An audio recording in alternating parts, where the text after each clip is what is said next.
ಹಾಕಿದ್ರು ಕಾಣಲ್ಲ. Good morning, how are you? Fine. What about you? ಇತ್ತಲಕ್ಕಿಯರ ಇತ್ತಲಕ್ಕಿಯರ ಚಳಿ ಜೋರುಂಡತ್ತಮ್ಮ. ಈಗ ನಿದ್ದೆ ಇದು ಮಾಡ್ತೀರಿ. ಈಗ ಚಳಿ ಚಳಿ ಚಳಿ ಚಳಿ. ಯಾವುದು ಉಂಟು ಚಪ್ಪಲಿ ಇಲ್ಲಿ ಇಡಬಾರ್ದು, ಒಲೆ ಹತ್ರ ಯಾರು ಇಟ್ಟಿದ್ದು? ಇಡಬಾರ್ದಂಗೆ.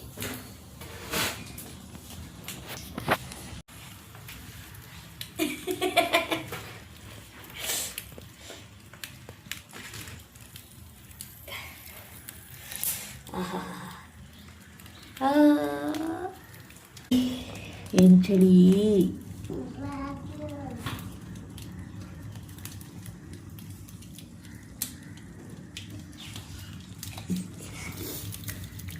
ಹಂಗೆ ಮಾಡಬಾರ್ದು. ಆ್ಯನ್ಯುವಲ್ ಡೇಗೆ ಎಲ್ಲರೂ ಕರಿ. Tomorrow is the annual day ಅಂತ.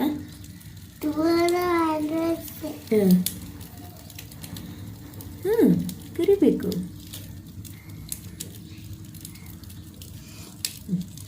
ನೀರು ಕಾದ್ಮೇಲೆ ಸ್ನಾನ ಮಾಡಿ ಪೂಜೆ ಮಾಡಿ ಮೆಹಂದಿ ಹಾಕ್ಬೇಕಲ್ಲ ಬಾಬು. ಇವತ್ತು ಅಲ್ಲಿ ಹಾಕ್ಸ್ಕೊಬರ್ತೀನಿ.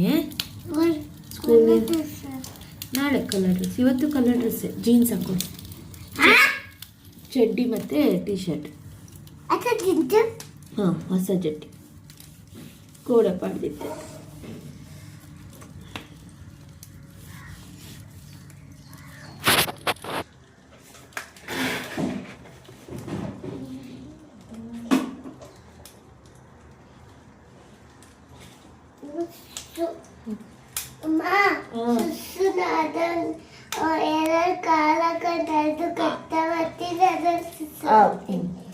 Good girl.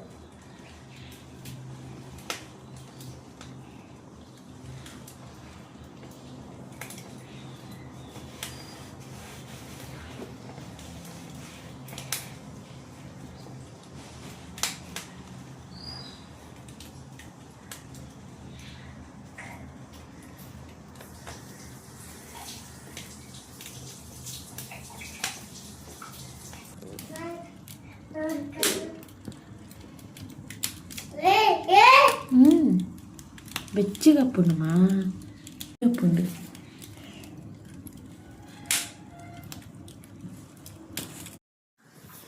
Hi friends, welcome back my YouTube channel. So first ಒಂದಿಷ್ಟು ವೀಡಿಯೋ ಕ್ಲಿಪ್ಪನ್ನ ನಿಮ್ಮೊಟ್ಟಿಗೆ ಶೇರ್ ಮಾಡಿದ್ದೀನಿ. ಇವತ್ತು ಬೆಳಿಗ್ಗೆ ಧನುರ್ಮಾಸದ ಪೂಜೆ ಶುಕ್ರವಾರದ ವೀಡಿಯೋ ನಿಮ್ಮೊಟ್ಟಿಗೆ ಶೇರ್ ಮಾಡ್ತಾಯಿದ್ದೀನಿ. ಬೆಳಗ್ಗೆ ಅಮ್ಮ ಹಂಡೆ ಒಲೆಗೆ ಬೆಂಕಿ ಹಾಕಿದ್ರು. ಹಂಡೆ ಒಲೆಗೆ ಬೆಂಕಿ ಹಾಕಿದಾಗ, ಅದು ಈ ಚಳಿಗಾಲದಲ್ಲಿದ್ದಾಗ ಬಿಟ್ಟು ಬರಲಿಕ್ಕೆ ಮನಸ್ಸಾಗಲ್ಲ. ಆ್ಯಕ್ಚುಲಿ 6 ಗಂಟೆಗೆ ಎದ್ದಿದೆ, ಬೇಗ ಎದ್ದು ಪೂಜೆ ಮಾಡಬೇಕು ಅಂತೇಳಿ.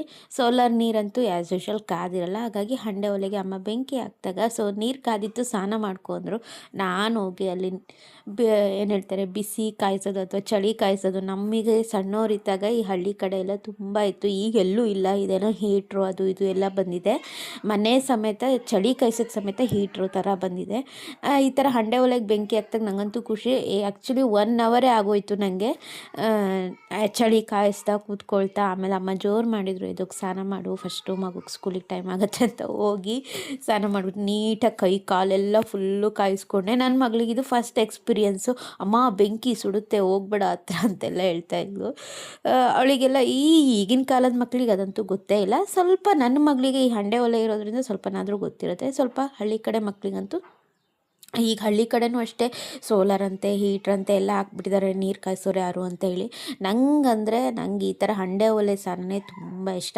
ಎನಿವೆ, ಇವತ್ತು ಧನುರ್ಮಾಸದ ಪೂಜೆ. ಸೊ ಬೇಗನೆ ಅಮಾವಾಸ್ಯೆ ಬಂದಿದೆ, ಶುಕ್ರವಾರ ಪೂಜೆ. ಹಾಗಾಗಿ ದೇವರಿಗೆ ಬೆಲ್ಲದ ದೀಪದ ಆರತಿ. ಅದು ನೀವು ಧನುರ್ಮಾಸದ ಪೂಜೆ ಯಾಕೆ ಮಾಡಬೇಕು ಅಂದರೆ, ನಿಮಗೆ ಗೊತ್ತಿರುತ್ತೆ, ವೈಕುಂಠ ಬಾಗಿಲು ಓಪನ್ ಇರುತ್ತೆ ನೆಕ್ಸ್ಟು ವೈಕುಂಠ ಏಕಾದಶಿ ತನಕ.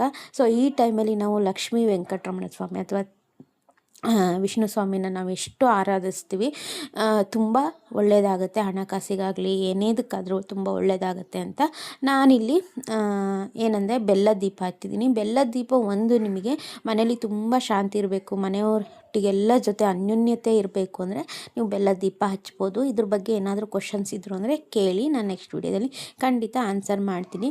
ಸೊ ಕೆಲವೊಬ್ಬರು ದೇವಸ್ಥಾನದಲ್ಲಿ ಹತ್ತಾರೆ, ಕೆಲವೊಬ್ಬರು ಮನೇಲಿ ಹತ್ತಾರೆ. ನಾನು ಮನೇಲಿ ಹತ್ತಾಯಿದ್ದೀನಿ.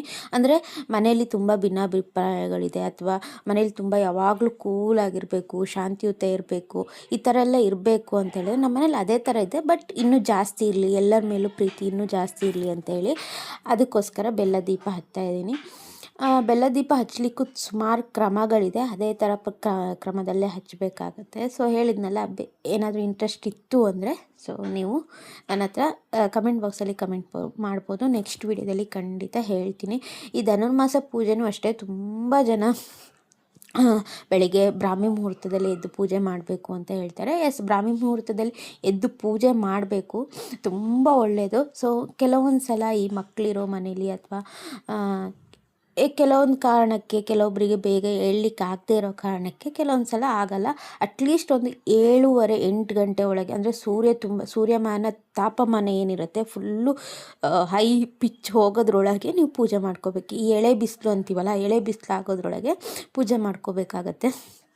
ನಾನು ಮನೆಗೂ ಎಲ್ಲ ಕಡೆ ಲೋಪನ ಕೊಟ್ಬಿಟ್ಟು ಪೂಜೆ ಮಾಡಿಕೊಂಡೆ. ಮನೆಯೆಲ್ಲ ಅಮ್ಮ ಒರೆಸ್ಕೊಟ್ಟಿದ್ರು. ನಂದೇನಿಲ್ಲ, ಬೆಳಿಗ್ಗೆ ಎದ್ದು ನೀಟಾಗಿ ಸ್ವಲ್ಪ ಚಳಿ ಕಾಯಿಸಿ ಪೂಜೆಗೆ ಬಂದು ಕೂತೆ.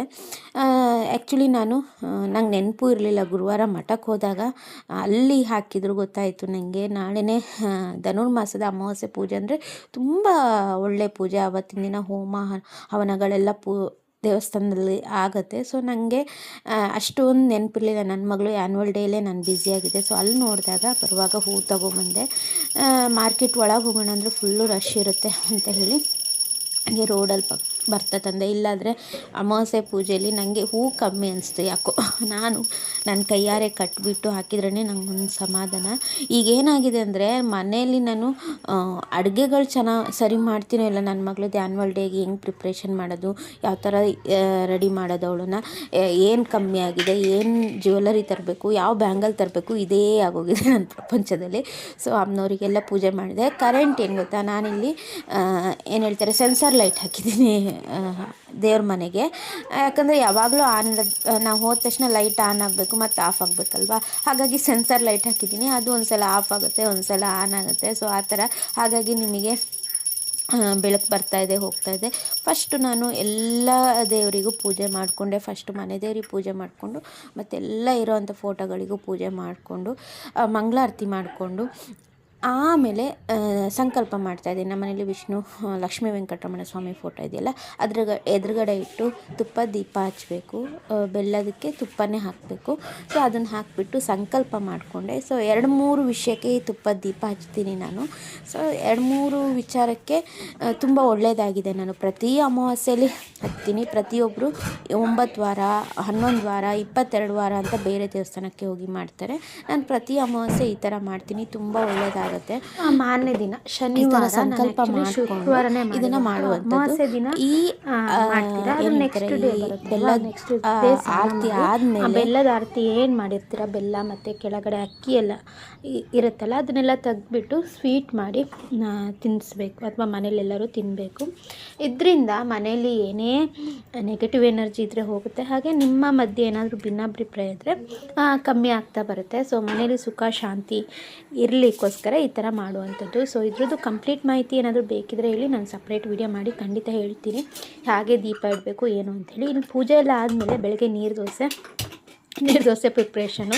ಸೊ ಈ ನನ್ನ ಮಗಳಿಗೆ ಈಗ ಸ್ನ್ಯಾಕ್ಸ್ ಅಥವಾ ಲಂಚ್ ಏನು ಕೊಟ್ಟು ಕಳಿಸ್ಲಿಕ್ಕಿಲ್ಲ. ಆ್ಯಕ್ಚುಲಿ ಡೈರೆಕ್ಟ್ ಹಾಲಲ್ಲೇ ಅವಳಿಗೆ ಪ್ರಾಕ್ಟೀಸ್ ಇದೆ, ಡ್ಯಾನ್ಸ್ ಪ್ರಾಕ್ಟೀಸು. ಸ್ಯಾಟರ್ಡೆ ಬಂದು ಆ್ಯನ್ವಲ್ ಡೇ, ಹಾಗಾಗಿ ಬೆಳಿಗ್ಗೆ ನಾಷ್ಟಕ್ಕಷ್ಟೇ ನೀರು ದೋಸೆ ಆದರೆ ಬೇಗ ತಿಂದುಬಿಡ್ತಾಳೆ ಅಂತ ನೀರು ದೋಸೆಗೆ ಹಾಕಿದ್ದೆ. ಸೊ ನಾವು ಹೆಣ್ಮಕ್ಳು ಅಥವಾ ಹೌಸ್ ವೈಫ್ ಏನು ಮಾಡ್ತೀವಿ ಅಂದರೆ ಹಿಂದಿನ ದಿನವೇ ಥಿಂಕ್ ಮಾಡಿರ್ತೀವಿ. ಸೊ ನಾಳೆ ಈ ಥರ ಇದೆ, ಸೊ ಇದಕ್ಕೆ ಯಾವ ಥರ ನಾವು ಲಂಚ್ ಅಥವಾ ಬ್ರೇಕ್ಫಾಸ್ಟು, ಮಕ್ಕಳಿಗೆ ಸ್ನ್ಯಾಕ್ಸು ಅಥವಾ ಮನೇಲಿ ಯಾವ ಥರ ಪ್ರಿಪೇರ್ ಮಾಡ್ಕೋಬೇಕಂತ ಹಿಂದಿನ ದಿನವೇ ತಯಾರಿ ಮಾಡ್ಕೊಂಡಿರ್ತೀವಿ. ಅದರಲ್ಲೂ ನಾನು ಒಬ್ಬಳು. ಸೊ ಹಿಂದಿನ ದಿನವೇ ಗೊತ್ತಿರುತ್ತೆ ಈ ಥರ ಮಾಡಬೇಕು, ಈ ಥರ ಈ ಟೈಮಿಗೆ ಇಷ್ಟಿಷ್ಟ ಆಗಬೇಕು ಅಂತ ಹೇಳಿ ಅಂದ್ಕೊಂಡು, ಸೊ ಆ ದಿನಕ್ಕೆ ಅವಳು ಏನು ತಿಂತಾಳೆ ಅದನ್ನು ಪ್ರಿಪೇರ್ ಮಾಡ್ತೀನಿ. ಬೇರೆ ಟೈಮಲ್ಲಿ ಸೊ ಹೊಸ ಫುಡ್ಡನ್ನು ಅವಳಿಗೆ ಅಭ್ಯಾಸ ಮಾಡ್ತೀನಿ. ಸೊ ನೀರು ದೋಸೆ ಅಂದರೆ ನಾನು ಕಬ್ಬಿಣದ ಹಂಚು, ಸುಮಾರು ಜನ ಕಬ್ಬಿಣದ ಹಂಚು ಕೇಳ್ತಾಯಿದ್ರು. ಲಾಸ್ಟ್ ಟೈಮ್ ಮೀನು ಫ್ರೈ ಮಾಡಿದಾಗ ಇದು ಎಲ್ಲಿ ತೊಗೊಂಡಿದ್ದು ಅಂತ. ಇದು ನಮ್ಮ ಮೈಸೂರಲ್ಲಿ ಕಬ್ಬಿಣದ ಅಂಗಡಿ ಎಲ್ಲ ಇದೆಯಲ್ಲ, ಇದು ಫೇಮಸ್ RR ಹೋಟೆಲ್ ಇದೆಯಲ್ಲ, ಅಲ್ಲೆಲ್ಲ ಪಾತ್ರೆ ಅಂಗಡಿ ಇದೆಯಲ್ಲ, ಸೊ ಅಲ್ಲಿ ತೊಗೊಂಡಿರೋದು 300 ರುಪೀಸು. ಪಳಗಿಸಿರೋದು ನಾನೇ. ಸೊ ನಾನು ಆನ್ಲೈನಲ್ಲೆಲ್ಲ ನೋಡ್ತೀನಿ ಕ್ಯಾಸ್ಟ್ ಐರನ್ ತವಾ ಅಂತ ಹೇಳಿ. ನನಗೆ ಯಾಕಂದರೆ ಜಾಸ್ತಿ ಅಮೌಂಟ್ ಒಂದು ಅನಿಸುತ್ತೆ. ಆಮೇಲೆ ಅದನ್ನು ಅಷ್ಟೇ ನಾವು ಸೀಸನಿಂಗ್ ಮಾಡಬೇಕು. ಇದನ್ನು ಜಸ್ಟ್ ಸೀಸನಿಂಗ್ ಮಾಡೋದು ತುಂಬ ಈಸಿ. ನಿಮಗೆ ಕಲ್ತ್ಕೊಬಿಟ್ರೆ ಈ ಕಬ್ಬಿಣದ ಹಂಚು ತುಂಬ, ನೀವು 1000 ರುಪೀಸಿಗೆ ಅಲ್ಲಿ 2500ಗೆ ಒಂದು ತವ ತೊಗೊಬಂದು ಇಲ್ಲಿ ನಿಮಗೆ ಯಾವ ವೆರೈಟಿ ಬರುತ್ತೆ ಎಲ್ಲದೂ 4-5 ಹಂಚು ತೊಗೊಬಂದು ಸೀಸನಿಂಗ್ ಮಾಡ್ಕೋಬೋದು. ತುಂಬ ಈಸಿ. ನಾನು ನೆಕ್ಸ್ಟ್ ಯಾವುದಾದ್ರೂ ಹಂಚು ತಂದಾಗ ಹೇಗೆ ಸೀಸನಿಂಗ್ ಮಾಡೋದಂತ ಖಂಡಿತ ಹೇಳ್ತೀನಿ. ಅದೆಲ್ಲ ಆದಮೇಲೆ ನೀರು ದೋಸೆಗೆ ನಿನ್ನೆ ಪಾಲಕ್ ಸೊಪ್ಪು ಹಾಕಿ ಸಾಂಬಾರು ಮಾಡಿದ್ದೆ, ಅದೇ ಇತ್ತು. ಮಗಳಿಗೆಲ್ಲ ನಡೆಯುತ್ತೆ, ನಾನು ಆಮೇಲೆ ಚಟ್ನಿ ಮಾಡ್ಕೊಳ್ಳೋಣ ಅಂತ ಹೇಳಿ. ಇನ್ನು ಮಧ್ಯಾಹ್ನದಕ್ಕೆ ನಾನು ವಡೆ ಮಾಡಿದ್ದೆ, ಕಡಲೆಬೇಳೆ ಹಾಗೆ ಸಬ್ಬಸಿಗೆ ಸೊಪ್ಪು ಹಾಕಿ. ಆ್ಯಕ್ಚುಲಿ ಕಡಲೆಬೇಳೆನ ಸಣ್ಣದಾಗಿ ನನ್ನ ಬ್ಲೆಂಡರ್ ಇದೆಯಲ್ಲ ಅದರಲ್ಲಿ ಸಣ್ಣದಾಗಿ ಕಟ್ ಮಾಡ್ಕೊಂಡಿದ್ದೆ, ಇಲ್ಲ ಸಣ್ಣದಾಗಿ ಮುಚ್ಚಿನ ಥರ ಮಾಡ್ಕೊಂಡು ಮಾಡಿದ್ದೆ. ತುಂಬ ಚೆನ್ನಾಗಿ ಬರುತ್ತೆ ಈ ವಡೆ. ರುಬ್ಕೊಳ್ಳೋದಕ್ಕಿಂತ ಅಂಟಾಗುತ್ತೆ, ಇದಾದರೂ ತುಂಬ ಕ್ರಿಸ್ಪಿಯಾಗಿ ಚೆನ್ನಾಗಿ ಬರುತ್ತೆ. ನೋಡ್ತಾ ಇರ್ತೀವಿ, ಕೈಗೆ ಸ್ವಲ್ಪನೂ ಅಂಟಲ್ಲ. ಈ ಥರ ಹೋಲ್ ಮಾಡಿ ಸ್ವಲ್ಪ ತಟ್ಬಿಟ್ಟು ನಿಮಗೆ ಎಷ್ಟು ಬೇಕು ಅಷ್ಟು ತಟ್ಟಿ ಬಿಟ್ಟರೆ ಆಯಿತು. ಅಗಲವಾಗಾದರೂ ಮಾಡ್ಬೋದು. ಸೊ ಎಲ್ಲ ಕಡಲೆಬೇಳೆ ವಡೆ ಮಾಮೂಲಿ ಎಲ್ಲ ಹೆಣ್ಣು ಅಂತ ಹೆಣ್ಣು ಮಾಡಿದೆ. ಇಷ್ಟು ನನ್ನ ಶುಕ್ರವಾರದ ಲಾಗ್ ಆಗಿರುತ್ತೆ. ಹಾಗೆ ನನ್ನ ಮಗಳಿಗೆ ಮೆಹಂದಿ ಸಹ ಹಾಕಿದ್ದೆ. ಸೊ ಅದನ್ನು ಈ ವಿಡಿಯೋದಲ್ಲಿ ಆ್ಯಡ್ ಮಾಡ್ತೀನಿ. ಸೊ ಹೋಪ್ಫುಲಿ ವಿಡಿಯೋ ಇಷ್ಟ ಆಗಿದೆ ಅಂದ್ಕೊಳ್ತೀನಿ. ಇಷ್ಟ ಆದರೆ ಲೈಕ್ ಮಾಡಿ, ಹಾಗೆ ಸಪೋರ್ಟ್ ಮಾಡಿ. ಸಿಗ್ತೀನಿ ಮತ್ತೊಂದು ವಿಡಿಯೋದಲ್ಲಿ. ಥ್ಯಾಂಕ್ ಯು, ಬಾಯ್. ಬೆಡ್ರೂಮ್ನಲ್ಲಿರುವ ಅಂತ ಅದು ಅರ್ಥ ಅಲ್ಲಿಗೆ.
ಯಾರು ಹಾಕಿದ್ದು ಹೇಳ್ಬೇಕು.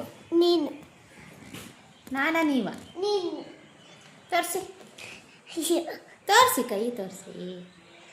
ಸೂಪರ್ ಆಗಿದೆಯಾ? ನಾನು ನೋಡಿ ಸಳಿಸೋಯ್ತು.